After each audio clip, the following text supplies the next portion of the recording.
Once again, we take this opportunity to thank each and every one of you individually and all of you together collectively for allowing our civilization to communicate through this gate in this way at this time.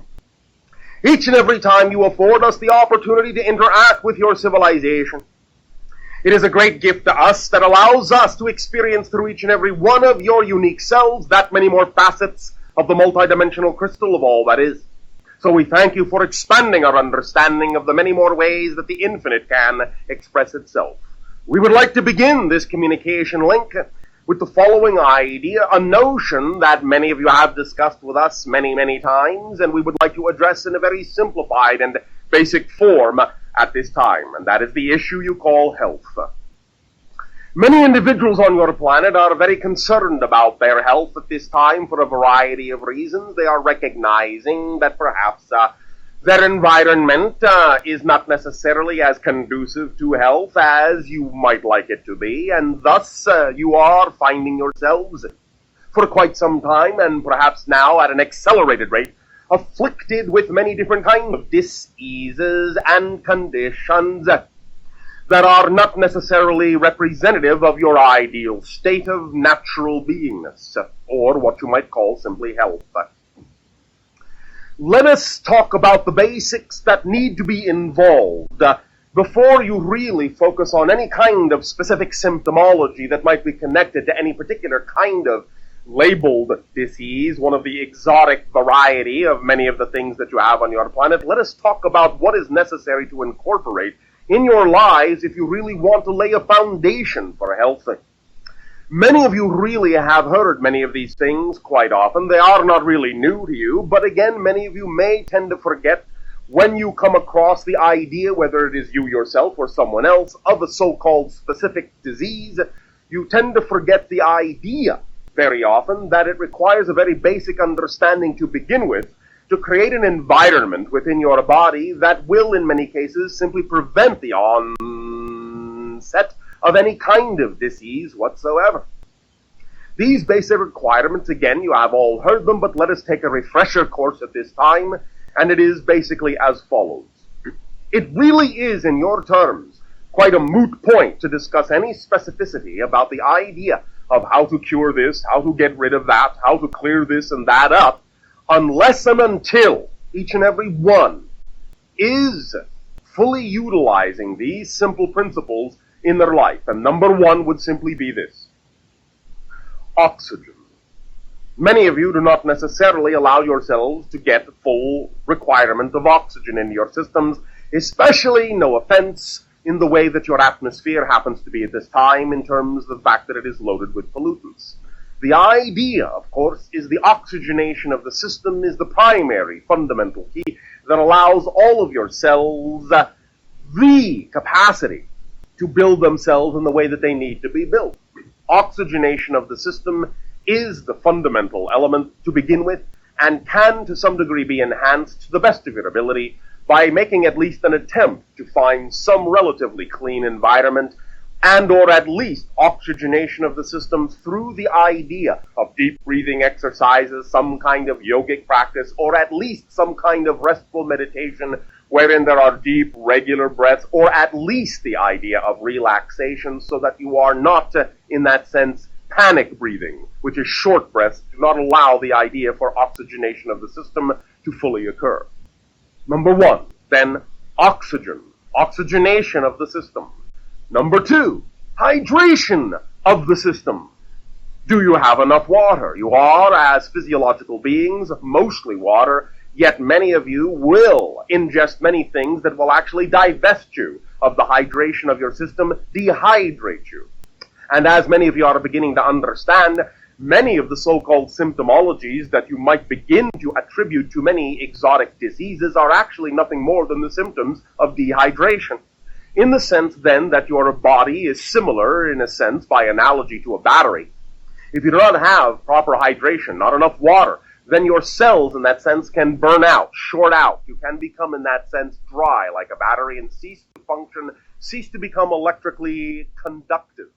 And in that sense, also, lack of hydration, lack of water in the system will not allow your cellular structure to flush the toxins in your system from the system, and this can cause many forms of buildup that will allow the immunological system and many cellular and enzymatic functions to cease, thus again causing many different kinds of symptomologies that can then open the door and lead the way to opportunistic organisms to bring about more and more complete forms of dis-ease. So, the second idea is hydration of the system.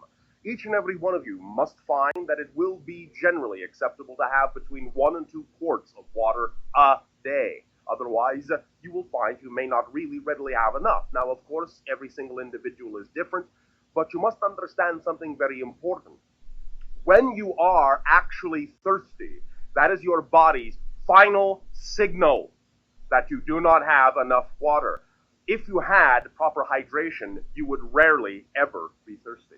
So use that as a marker. Number 3, you have heard this, of course, many times, and again, it is of paramount importance and is not to be taken lightly. Exercise. Movement.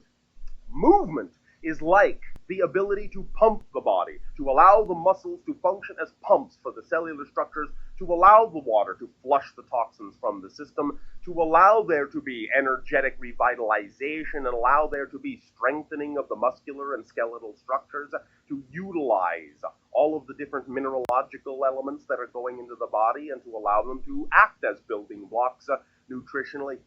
Exercise and movement also in that sense will be representative of being active, of being energetic, of flowing energy through you rather than allowing it to sit around and build up and convert itself into mass. In that sense, what you would call waiting to move. In that sense, in your language, then the analogy of simply putting on weight because you are waiting to do something. The idea then is to understand that oxygen and hydration and movement are critical. Also then, very important, number 4, the reduction of stress in the system. Again, many of the so-called symptoms that many of you attribute to the beginnings of disease are simply nothing more than the side effects of undue stress in your lives. We would highly and strongly recommend that you find any way, shape, and form to reduce the stress in your lives, and if that means letting go of those things such as work situations and so forth that you know in your heart of hearts do not serve you, I would recommend that you do so. Or at least use your imagination to find a way to convert that situation into something more exciting, more enjoyable, more relaxing for you. Reduction of stress is of paramount importance in your society. Number 5, the actual attempt at elimination of whatever toxins may already be in the system, removal of the toxins from the environment you are in, removal of the toxins, cleansing of the system for the buildup of toxins that may already be in the body is also of critical importance, and there are many different kinds of cleansing rituals that one can take advantage of to allow the system of the body to be cleansed out from the buildup that may have occurred over time, and to allow yourself to remove from the body many different kinds of heavy metal poisonings, and to allow yourself to pay attention to what it is you put in your body in terms of the pesticides and the heavy metal toxicity that may exist side by side with many of your foodstuffs. So removal of the toxins from the system is also of paramount importance. Number 6, the idea also of lightening up your diet in many ways, especially in that in your society you have many different kinds of hormone imbalances and toxic substances that have been injected and added to many of your foodstuff. Lightening up your diet will at the very least assist your body by the ingestion of more and more foodstuffs that contain higher amounts of water, such again as the vegetable foodstuffs in that sense, that are mostly water, just like your body, and eaten in raw, fresh state, as organic as possible, will also be of great assistance in lightening up your energy and allowing for cleansing of the system. Some small amounts for certain individuals, again, where necessary, of protein, perhaps even in meat form, is acceptable from time to time, but we would suggest that you do not overdo it, especially in the day and age on your planet where you will find that many of the protein meat substances on your planet, as we have said, are heavily laden with all sorts of toxins. Be very cautious about that idea. And also understand that as you do accelerate your energy, as you do accelerate your systems, it will be less often that you will need such support, and you will find yourself being highly energized by less and less and less, And the more natural your food is, in that sense, the more capable it is of giving you, of delivering the nutrients that you need and energizing the system so that you actually need less food. So you will find that these things will work hand in hand, that as you clarify your system, give it oxygen, give it water, reduce the stress, so on and so forth, your body will be A, more receptive to the nutrients that are there in your natural foods, and as you then feed it more naturally, you will find that you will be energized and require far less. So these ideas are simply the foundation of health. And if you will allow yourself to recognize that these are very simple things that can be added to your life, you will understand that in, shall we just say, for analogy's sake, 99.99999999999% of the cases, these 6 ideas alone will eliminate almost any chance you will ever have of contracting any kind of disease in your life at all.